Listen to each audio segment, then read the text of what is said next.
Damos início a mais um programa Anatomia do Poder, que vai ao ar nos lares de brasileiros de todos os estados do Brasil e do Distrito Federal, procurando mostrar o que é o poder público, privado, cultural, da imprensa, os mais variados, através dos detentores do poder, daqueles que fazem, daqueles que determinam os seus caminhos. Hoje eu tenho o privilégio de conversar com uma querida amiga, que é jornalista, a minha caçula também é jornalista, Paulo Léo,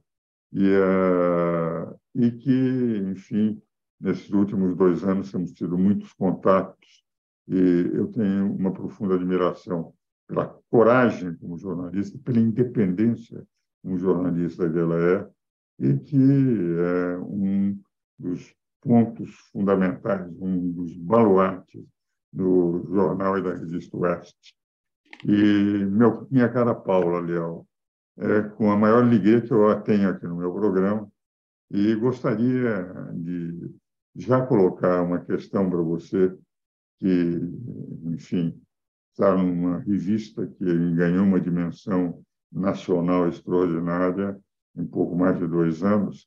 Você me contasse um pouco a história e a razão e como vocês conseguem manter essa autonomia e independência no momento em que a censura no país, em que a imprensa agora se vincula inteiramente a uma determinada linha ideológica, ou então ela passa a ter enfim, limitações através da sua informação. Gostaria de ouvir a sua opinião sobre a sua revista, na qual me sinto muito à vontade, porque eu tenho escrito para ela e sou muitas vezes entrevistado pela revista. Com a palavra. Bom, muito obrigada pelo convite, é uma honra para mim estar aqui, doutor Ives, como o senhor bem mesmo falou, nesses últimos 2 anos e meio a gente tem conversado bastante sobre liberdade de expressão, liberdade de imprensa e tudo que tem acontecido nesse país, então uma honra muito grande participar desse programa e um alô especial aí para toda a audiência que está nos acompanhando. Bom, eu acho que para entender um pouquinho, não sei se todo mundo conhece a Revista Oeste, eu estou desde o início do projeto, a Revista Oeste nasceu em 2020, em plena pandemia. A primeira edição da revista ela foi lançada em março de 2020, então bem no começo da pandemia. É uma revista 100% digital, então nós temos um site que é aberto ao público, com notas mais dinâmicas, rápidas, uma revista digital que é lançada toda sexta-feira, exclusiva para assinantes, e nós temos também o nosso canal no YouTube, hoje com alguns programas na nossa grade, acabamos de estrear o Oeste Sem Filtro, então, basicamente, esse é o nosso veículo. E, como eu conversava com o senhor anteriormente, para antecipar, a Oeste, ela nasceu como um diferencial, que ela é um veículo posicionado. Então, as pessoas que entram no site da Revista Oeste, elas podem encontrar lá no nosso pacto o que é a Revista Oeste, aquilo que ela propõe, quais são os valores que ela defende. Então, nós defendemos o liberalismo econômico, defendemos menos intervenção estatal, defendemos menos burocracia, somos a favor da liberdade de expressão, da liberdade de imprensa, somos contra a censura. Então, tudo isso está lá demonstrado no nosso pacto. E isso gera uma transparência muito grande com os nossos leitores. Eu acredito que esse é um dos grandes diferenciais do nosso veículo. Além disso, um outro ponto muito importante para explicar, doutor Ives, o senhor falou da autonomia, né? Nós não aceitamos verba pública. Então, não tem nenhuma empresa pública anunciando no site da Revista Oeste. Nós não aceitamos nenhuma. Toda a nossa verba ou vem de publicidade privada, tá? Empresas que querem anunciar conosco, ou da verba das assinaturas. Então, os assinantes que pagam mensalmente para ler o conteúdo exclusivo, eles financiam todo esse projeto. Então, isso nos dá muita independência. Além disso, nosso conselho editorial é formado por J.R. Guzzo e Augusto Nunes, 2 grandes nomes do jornalismo brasileiro que estão conosco desde o início do projeto.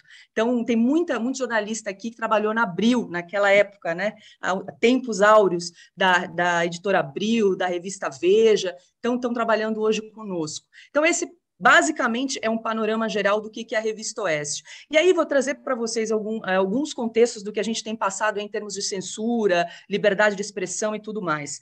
Já em 2020, quando nós lançamos, a Revista Oeste fez uma cobertura da pandemia, doutor Ives, muito diferente. Nós somos na contramão da grande imprensa. E nós, como liberdade, como imprensa livre, nós nos permitimos discutir alguns temas que foram interditados, barrados ou até mesmo tratados como tabus pela grande imprensa.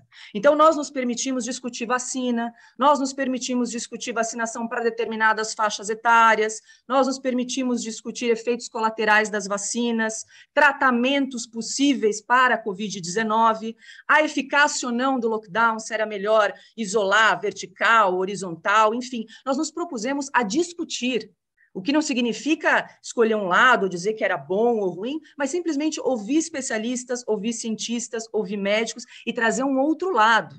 E por isso nós fomos taxados de negacionistas, tivemos problemas com as agências de checagem, que colocaram nosso conteúdo como desinformação, por simplesmente nós estarmos colocando em discussão determinados temas. Então, vou trazer para o senhor, por exemplo, nós fomos o primeiro veículo de comunicação que entrou com uma ação contra a agência de checagem, primeiro veículo de comunicação no Brasil, agência Aos Fatos, que é vinculada a um grande jornal, que, enfim, disse que um dos nossos conteúdos era desinformação, nós entramos com as medidas judiciais cabíveis, ganhamos a batalha judicial, e eles tiveram que tirar a tarja de desinformação. Mas o senhor veja, nós estávamos começando a nossa jornada como um veículo de comunicação novo no mercado, isso é muito ruim, né, institucionalmente, para a nossa marca, para a construção, para a consolidação. O senhor imagine, eu escrevi matérias de pandemia, que depois uma dessas agências de checagem chegou a ligar para a minha fonte, para confirmar o que a fonte, que era um médico renomado, que atua no Einstein, no Sírio, para checar se o que ele falou na reportagem que eu escrevi estava correto, se aquilo se ele confirmava aquilo que ele tinha dito. Então, isso é muito constrangedor e muito grave o que nós passamos nesse começo aí de pandemia com essas agências de checagem. Principalmente porque os temas eram sempre os mesmos, sabe, doutor Ives? O que eles vinham para cima era vacina, lockdown, tratamento, medicação, efeito colateral, assuntos que a gente simplesmente não poderia nem tocar. Então, atravessamos essa primeira onda, né? Veja o seguinte, é interessante que eu fui conselheiro da Ordem dos Advogados no período da redemocratização. A grande luta nossa foi de 79 a 84, 85 eu assumi a presidência do Instituto de Advogados de São Paulo, que é a mais antiga instituição jurídica de São Paulo, de onde saiu a Ordem. Era liberdade de expressão. Em liberdade de expressão, nós entendíamos que, enquanto for apenas expressão, não se poderia contestar. Me lembro quando nós tivemos a redemocratização de 45, em 46, eu sou de 35, então peguei já aquele período de aluno do curso médio, quando proibiram que houvesse um partido comunista brasileiro, quer dizer, um partido. E naquela ocasião, eu me lembro que muitos se rebelaram, dizem o seguinte: enquanto for apenas ideia, pode-se defender o que quiser, né? O que nos pode é pegar em armas e contra a Constituição, etc. E cheguei a publicar um livro, A Importância do Direito de Defesa e da Liberdade de Expressão, com o presidente da Ordem de São Paulo, e com diversos dos melhores penalistas do Brasil, no sentido que a liberdade de expressão, o direito de defesa teria que ser garantido.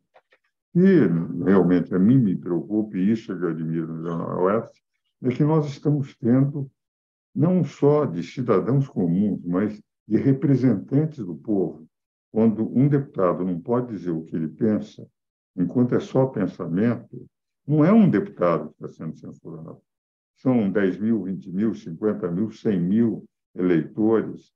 Então, é isto que os jornais não estão percebendo, porque eu peguei o período de censura e combati o período de censura num período difícil, mas naquela época era a censura da matéria que era apresentada.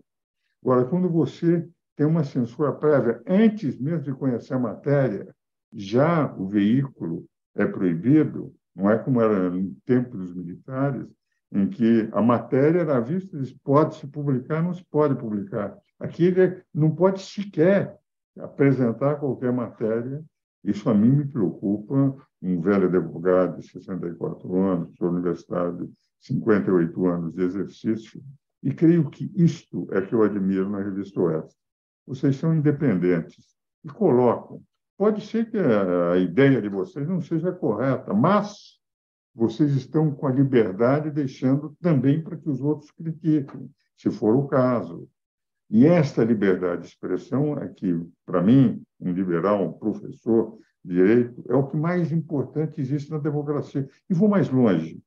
Os comentários que eu fiz de Constituição, cada vez que falei, nos livros de Alexandre de Moraes, antes de ele assumir o Supremo Tribunal Federal, quando ele fala dos artigos 220, parágrafo 1º, parágrafo 2º, ele fala que a liberdade de expressão, todos aqueles que pretenderem controlar estão agindo na inconstitucionalidade. E eu citei em diversos livros a obra do Alexandre, que, aliás, é muito boa em nível de direito constitucional, mas quem pega as edições dos seus comentários da Constituição a respeito de liberdade de expressão é uma dicotomia absoluta entre o grande jurista, que é o Alexandre de Moraes, e algumas decisões que o meu amigo Alexandre de Moraes tem em relação às posições que ele assume, porque passou a ser o conceito de democracia um conceito pessoal dele, e não o conceito de democracia ampla, e liberdade de expressão é absoluta.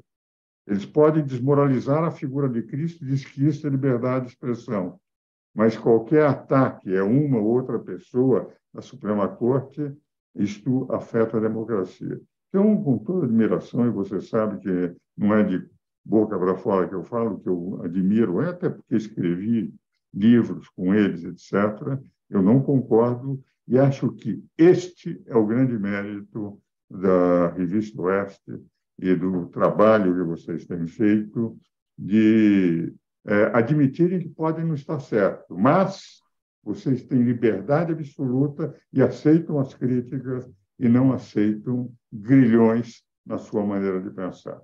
Olha, eu tomei a parte da sua palestra, da sua exposição no meu programa. Nós vamos agora para os nossos comerciais, mas prometo que eu só farei pergunta para aproveitar ao máximo os próximos 12 minutos.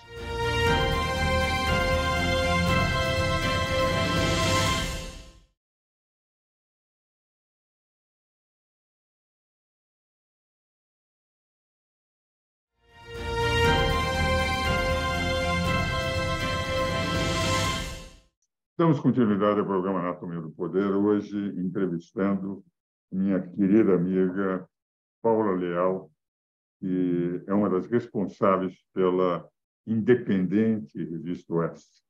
E, minha cara Paula, nós ficamos muito alegres de tê-la aqui no nosso programa. Como eu faço em todo o programa, são 10 anos e meio de programa, eu ofereço um livro no segundo bloco. Esse é um livro de meditação sobre os pontos de caminho, que é o livro mais importante de São José Maria Escrivá, um santo canonizado em 2002, estive na canonização dele, e que influenciou a minha vida e de toda a família. Tive contatos com ele, mantive correspondência com ele, tenho aqui correspondência de uma carta que ele me mandou depois de eu ter me enviado o cumprimento pelos 50 anos de sacerdote, e eu vou lhe enviar esse livro amanhã para a Revista Oeste. Mas, minha cara Paula, nós estamos conversando sobre essa autonomia, a necessidade de a imprensa ser livre, não receber qualquer tipo de censura, e eu interrompi um pouco para também dizer a minha opinião e aquilo que era o regime de exceção em que a censura era feita no momento exato em que a matéria chegava, mas nunca houve censura prévia dos diversos veículos de comunicação. E hoje nós temos proibições. Isso não pode receber, redes sociais não podem veicular matéria, enfim, é um pouco diferente. Isso me preocupa, principalmente levando em consideração os escritos de muitos dos ministros que estão na Suprema Corte, que são escritos muito bons de direito constitucional, ao ponto de, nos meus trabalhos, nos meus livros, citar praticamente todos eles. Então, eu gostaria de que você continuasse a falar sobre a revista Oeste, que eu a interrompi no primeiro bloco. A palavra é sua até o fim do programa. Obrigada mais uma vez pela oportunidade, muito grata pelo livro, doutor Ives. A gente já fez uma troca de livros anteriormente. Muito obrigada pela oportunidade. Bom, no primeiro bloco, a gente acabei traçando um panorama do que foi a Revista Oeste, como ela nasceu, e os nossos problemas com as agências de checagem. Nós também tivemos uma questão com Wikipedia, enfim, que é aquela enciclopédia coletiva, que também caracterizou o nosso verbete Revista Oeste como uma fonte não confiável. Veja só o senhor. Nós entramos em contato, ali também é muito misterioso, isso é uma plataforma internacional, para tentar entender, né, por que nós foi configurado como fonte não confiável. Não tivemos retorno, conversamos com um dos editores, que disse que eles simplesmente se reuniram e definiram que o Oeste seria uma fonte não confiável. Então, não tivemos uma resposta nesse sentido. E aí, doutor Ives, chega o período eleitoral, que foi um período muito delicado para a imprensa brasileira, um período em que, a meu ver, o poder judiciário ele passou a mediar o debate eleitoral, o que é muito temerário. Eu, conversando com jornalistas com mais experiência, com mais tempo do que eu, falaram que nunca viram tanto protagonismo sendo exercido pelo TSE, pelo Tribunal Superior Eleitoral, como nessas eleições. E a imprensa, ou pelo menos parte dela, acabou sofrendo as consequências. Então, nós tivemos uma enxurrada, podemos dizer assim, de matérias que foram, sim, censuradas, matérias que foram tiradas do ar. Tivemos o caso, por exemplo, de uma entrevista da senadora Mara Gabrilli, que foi tirada do ar. Tivemos o problema com a Gazeta do Povo, que fez uma matéria em que mostrava ali a relação de Lula com Daniel Ortega, ditador da Nicarágua, foi obrigada a retirar do ar. Uma outra matéria que dizia que o Marcola do PCC teria declarado voto ao Lula foi tirada do ar. E nós tivemos o caso, talvez o mais grave de todos, o senhor até estava comentando antes, que é a censura prévia, no caso da Brasil Paralelo, em que eles impediram a veiculação de um documentário que sequer estava pronto, doutor Ives. Ninguém viu esse documentário. Ninguém viu, e nós entramos em contato com a Brasil Paralelo para entender, e eles mesmos disseram, o nosso documentário não está nem pronto. Então, foi uma censura prévia nesse sentido. E aí, o PT, durante a campanha, entrou com uma representação contra 34 perfis, inclusive o nosso da Revista Oeste, pedindo a retirada do nosso perfil no Twitter e pedindo a retirada do site do ar. Também uma censura prévia, né? Muito grave. E acho que dois pontos que são muito importantes da gente pontuar aqui, doutor Ives, é o seguinte: primeiro, nós ficamos sabendo dessa representação do PT por intermédio de um outro veículo de comunicação, provavelmente a informação foi vazada pela defesa do PT, enfim, e, de alguma forma, me entristece como jornalista ler aquela matéria, porque a sensação que dá é jornalistas, de alguma forma, aplaudindo a censura de outro veículo. Isso é muito ruim para a liberdade de imprensa, muito ruim para a liberdade de expressão. O próprio título da matéria era assim: rede articulada, PT revela rede articulada de fake news. E aí vincula os 34 perfis, entre eles o nosso. Ora, doutor Ives, eu falo para o senhor, dentro daqueles perfis, muita gente eu nem conhecia, nunca falei, e outros, obviamente, eram perfis públicos, mas a sensação que dava é que eles colocaram todo mundo num bolo homogêneo, como se nós fôssemos uma milícia articulada para produzir desinformação, assim, extremamente temerário, irresponsável e grave, muito grave. Uma outra questão também dentro dessa representação do PT, quando nós conversamos com o nosso advogado para entender quais seriam as medidas judiciais cabíveis, é que eles não apontavam qual foi a matéria fruto da desinformação, qual foi a matéria que produziu fake news. Nada. Foi de uma forma genérica. E a gente sabe, o senhor pode explicar melhor do que eu, existe jurisprudência no Superior Tribunal de Justiça falando que você pode pedir a censura de um tweet, de um conteúdo específico. Nesse caso, pediram para tirar o site inteiro do ar. E isso é muito, muito grave. Então, enfim... E há um dado, Ana Paula, que estou falando como advogado e como intérprete da Constituição. A ação penal ela só pode ser iniciada pelo Ministério Público. O artigo 129 da Constituição diz que é competência privativa Competência privativa significa que pertence a eles. Só o Ministério Público pode delegar a um outro poder. Ela é diferente da exclusiva, que não há possibilidade de delegação. Para mim é a mesma coisa, porque quem tem a competência privativa faz o que bem entende. Agora, quando o Ministério Público pede o arquivamento do inquérito de fake news, primeiro, não há lei. Segundo, não há tipificação penal.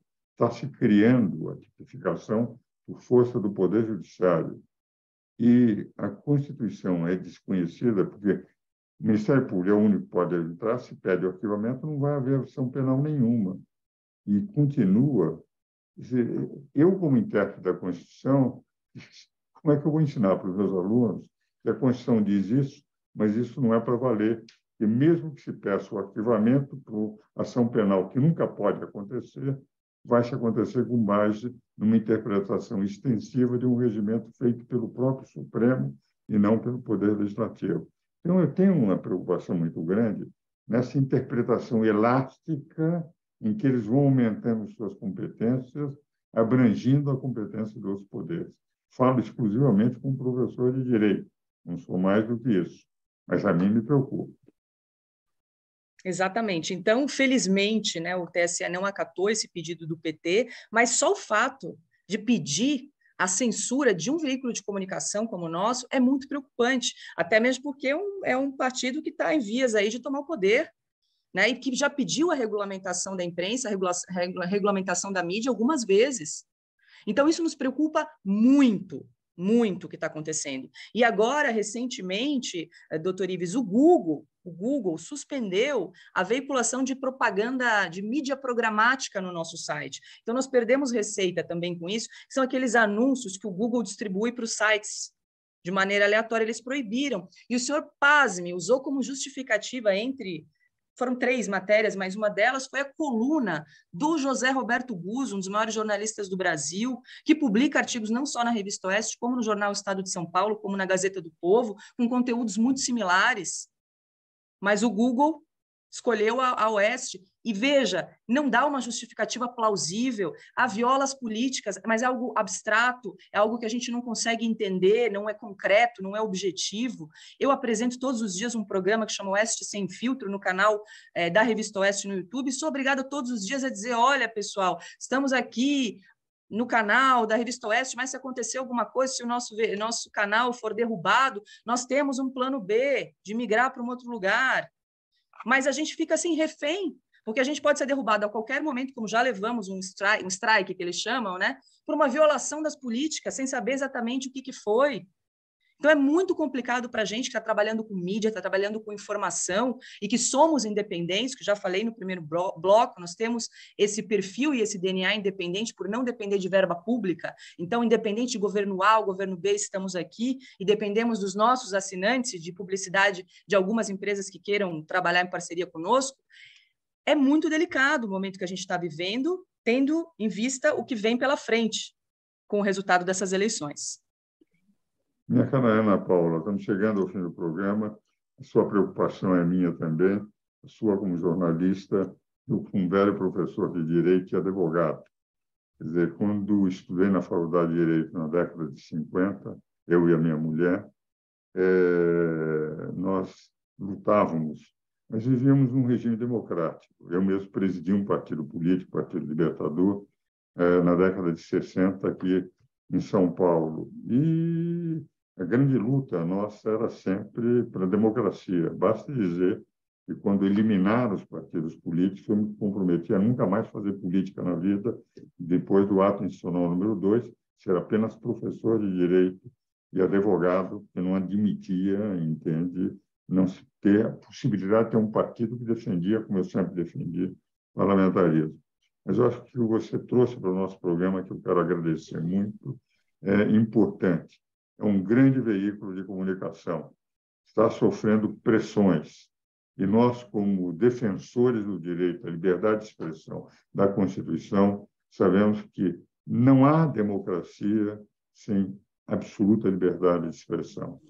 E é exatamente isso que é o grande mérito da Revista Oeste.